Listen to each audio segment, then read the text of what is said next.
Hey guys, welcome back. So, this is indeed the final episode, and in this one, I'm basically just gonna bring everything together and answer the bigger question behind this whole project. Up to this point, we've honestly covered a lot.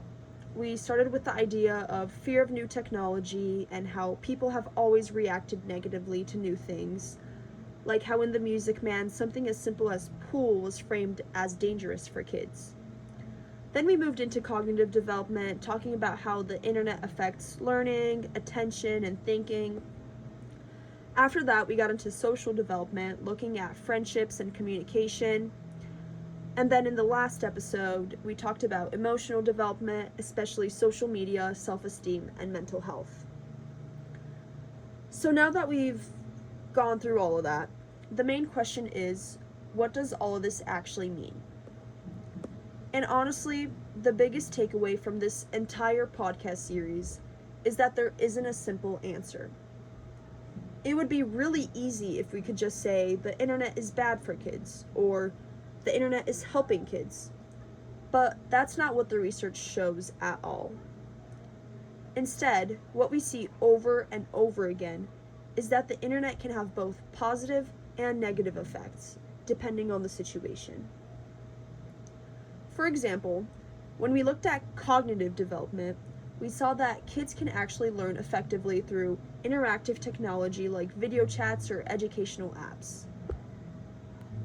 And the sources to support this comes from Roseberry and others 2014 and Wood 2005.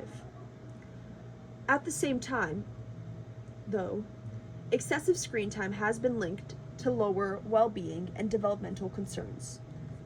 And so we saw this from the sources from Twenge and Campbell 2018 and Madigan and others 2019. So even within just one area, we're already seeing both sides. And the same thing shows up when we look at social and emotional development. Socially, the internet gives kids more ways to connect. Studies have found that kids who use the internet more can actually feel less lonely because they have more opportunities to communicate with others. This came from Kyaxia and others 2013. But at the same time, social media can also create pressure and comparison, especially when people are constantly seeing idolized versions of others' lives. Emotionally, we saw that social media can both support and harm self-esteem. Some teens report feeling better about themselves because of online interaction, coming from the Pew Research Center, while others may experience lower well-being with heavy use, comes from Twenge and Campbell 2018. So again, it's not just one thing, it depends on how everything is being used. So if there's one idea that really connects everything from this whole podcast series, it's this. It's not just about whether kids are using the internet, it's about how they're using it and how much. Because those two factors are what actually determine the impact.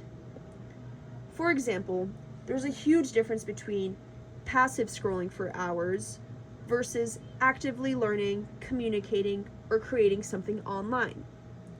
There's also a difference between moderate use and excessive use. Research like Przybylski and Weinstein 2017 even shows that moderate screen use isn't necessarily harmful at all. And in some cases, it can even be neutral or slightly positive. It's when use becomes excessive that more negative effects tend to appear. So, like I said, the internet itself isn't automatically good or bad. It's more like a tool. Another idea that really helps explain everything is time displacement. Basically, there are only 24 hours in a day. So if kids are spending a lot of time online, they're not doing something else. And that's where the real impact comes from. Because the question isn't just, are kids using the internet? It's, what is the internet replacing? If it's replacing something like watching TV, then it might not be a big deal. or it could even be an improvement. But if it's replacing things like sleep, physical activity, and face-to-face interaction, then that's when it becomes more of a problem. And this idea was emphasized in Professor Gernsbacher's lectures too, where she explains that time spent online isn't automatically harmful. It depends on what it's taking the place of. Now, going all the way back to the beginning of this whole series, this also connects to the idea of fear of new technology. Because throughout history, people have always assumed that new forms of media would negatively affect kids. At one point, people were worried about novels, radios, rock music, and television, and now it's the internet. But as Professor Gernsbacher explains, a lot of these fears are often driven more by generational differences and media alarmism than by strong scientific evidence. There's even that idea that I mentioned before: if it bleeds, it leads.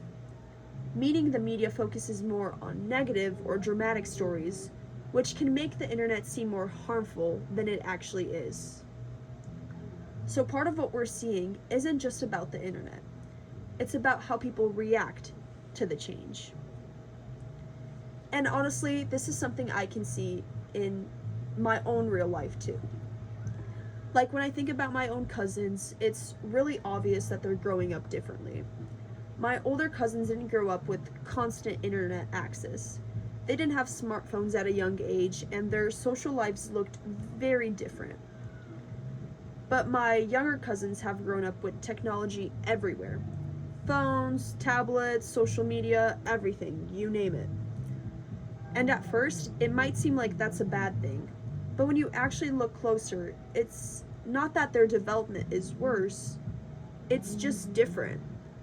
They're simply just learning differently, communicating differently, interacting differently.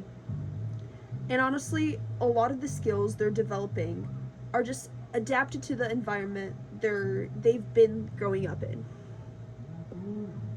So instead of focusing on whether the internet is good or bad, I think a better question is, what should we actually be paying attention to? And based on everything from this whole series, a few things stand out. First is that balance matters. Too much of anything can be a problem, and the internet is no exception. Second, how it's used matters more than just how much. Active, meaningful use is very different from passive use. And third, real-life relationships still matter the most. Research shows that things like family support have a much bigger impact on well-being than internet use itself. So if we really step back and look at everything together, the internet isn't some huge threat to development, but it's also not completely harmless either. It's something that has both risks and benefits, and those depend on context. And I think that's the most important thing to understand. So yeah, that's pretty much it for this whole podcast series. Going into it, to be honest, I thought the answer would be more straightforward, but it turned out to be way more complex than I expected. And honestly, that's what made it so interesting for me to research. Because instead of just labeling the internet as good or bad, it shows how much development depends on behavior, environment, and balance, not just that one factor. So if there's one thing to take away, it's this: the internet itself isn't the problem. The way it's used is what matters.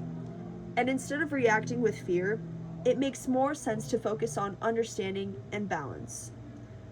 So yeah, thank you all for listening to my series. I know it was kind of long, but I'm glad you stuck it out. And I honestly really hope that you learned something from it. Thank you.